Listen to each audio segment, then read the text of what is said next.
Hello అందరికీ welcome to my YouTube channel Meghana's Srikota.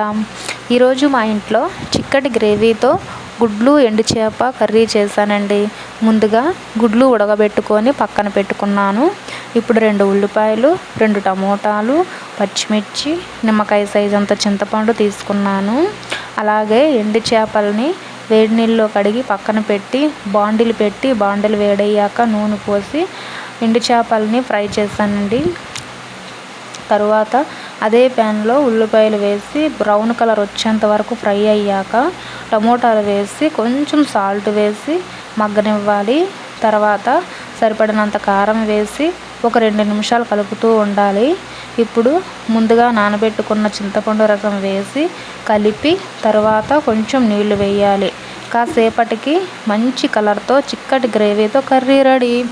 అలా video చూశాక లైక్ చేసి షేర్ చేసి సబ్స్క్రైబ్ చేయండి. వీడియోలో కర్రీ ఎలా చేశానో కామెంట్ చేయండి.